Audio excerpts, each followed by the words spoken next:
reflexión que quiero compartir con ustedes, nos estamos equivocando al orientar la respuesta política que estamos dando a esta crisis político-institucional. La respuesta a la corrupción no es tú más que yo. Hoy en la política hay un caínismo dominante. Destrozar al adversario parece ser la actitud, al menos de casi todos. Nos estamos destrozando entre sí sin piedad. No se trata, por supuesto, de tapar nada, no se trata de cerrar los ojos ante determinados supuestos de quebranto de la ley, pero sí se trata de dejar para los jueces la función de juzgar y ser capaz de distinguir la verdad de la falsedad. Eso sí, con una reforma profunda de la justicia, de los órganos constitucionales. Yo le agradezco muchísimo aquí la presencia del presidente del Tribunal Constitucional, con el que he tenido la oportunidad en algún momento, en alguna recepción, de hablar de algo de ello. Estamos, por otra parte, y retomo la actitud de los partidos políticos, despreciando y vilipendiando la aportación que muchos partidos han hecho a la libertad, a la democracia y al progreso social. Sé que la ciudadanía, y en buena medida por responsabilidad de nuestra parte, tienen una posición crítica, la peor de las posiciones respecto a los partidos políticos. Pero entre nosotros deberíamos ser conscientes que se está, insisto, llevando a la deriva la aportación que muchos hicieron en pro de esa libertad, de esa democracia y de ese progreso social. Estamos lanzando por la borda ese patrimonio que no lo es de los partidos, que lo es de la sociedad, aunque hoy la sociedad lo critique. Provocamos, a su vez, con nuestra actitud, un deterioro cada vez mayor en términos cualitativos de la política. Hace un siglo, ustedes recordarán, solo podían hacer política aquellos que tenían dinero. Hoy, un siglo después, parece que exista una carrera para que quienes tienen menos y cuanto menos puedan ganar sean los que puedan hacer política.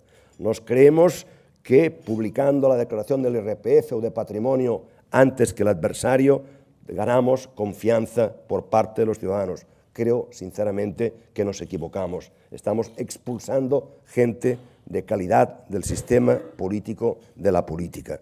Si yo tuviera 100.000 euros cobrados de una comisión o cualquier otra cantidad, ustedes entenderán que no aparecería en mi declaración de renta de personas físicas. Aquí lo que se trata es de entender que la política es un acto noble de servicio, que siempre habrá quienes no se correspondan con ese objetivo noble de la política. Se trata, por tanto, de apartar a aquellos que puedan ser la excepción y confirmar que la regla es necesaria e imprescindible para la sociedad. Hay, como decía, un auténtico caínismo político y este no resuelve la crisis.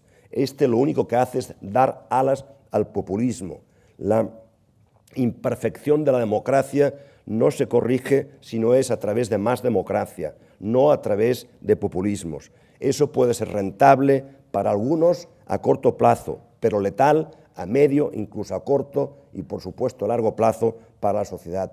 Miren otros países, miren lo que ha sucedido en ellos y tendrán, sin duda, una muestra de lo que puede suceder en nuestro entorno. En esta crisis y frente a esta, también diálogo, acuerdos y pactos.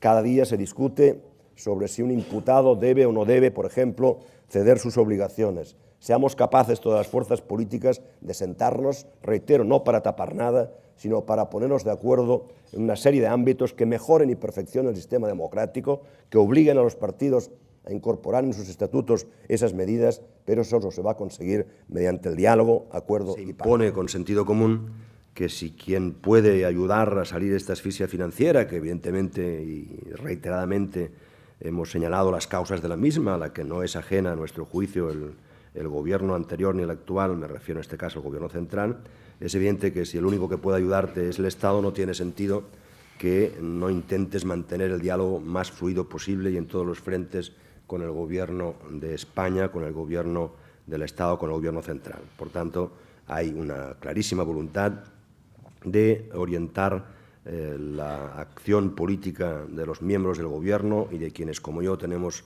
el honor de presidir la Comisión Bilateral hacia el diálogo con el Gobierno central. Faltará saber cuál es la predisposición por la otra parte.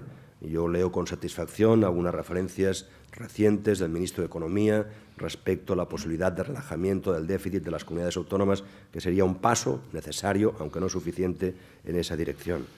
Eso conlleva abandonar el compromiso político de realizar una consulta. Yo creo sinceramente que no. Antes, en mi intervención, hablé de diálogo, de pactos. Yo creo que tenemos que ser capaces de, mediante el diálogo, buscar la viabilización de esa consulta.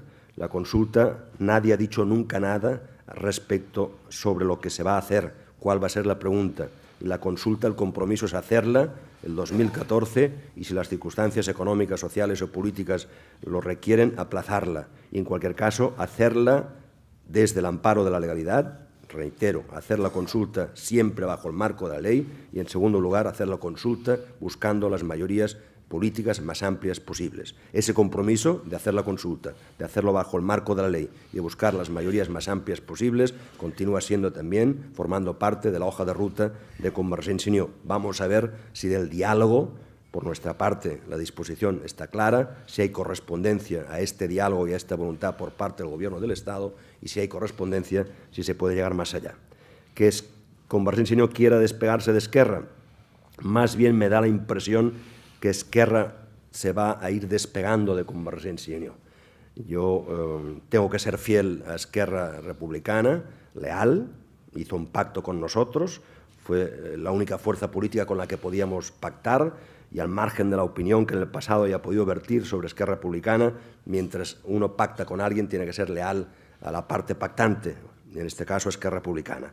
Pero es evidente que ha habido signos públicos y, a raíz de la reducción del presupuesto en la Corporación Catalana de Medios de Comunicación, Esquerra Republicana se está desmarcando de las directrices o de las decisiones que pueda llegar a tomar el Gobierno de la Generalitat. Por tanto, más bien pienso que pueda ser Esquerra que se desmarque o se despegue de Convergencia i Unió que no lo contrario. Vamos a ver, si digo yo que lo prioritario es salir de la crisis, puede ser que algún medio a continuación diga que a Durán le importa poco el resto. Debo decir que mi afirmación se corresponde exactamente con lo que ha dicho siempre Convergencia i Unió el presidente Mas. Para nosotros la prioridad es la salida de la crisis, entendiendo que algunos de los instrumentos del otro objetivo puede ayudarnos a salir de la crisis, pero la prioridad es la salida de la crisis. La prioridad es intentar hacer sufrir lo menos posible a la ciudadanía de Cataluña, que, afectada por la crisis, recibe sus consecuencias económicas y sociales. Esa es nuestra prioridad. Ya dije que esa prioridad no tiene por qué dejar de lado la referencia al tema de la consulta. ¿En qué grado la consulta? ¿En qué grado la soberanía? Mire, no hay una especificidad de unión, por mucho que se quieran buscar diferencias.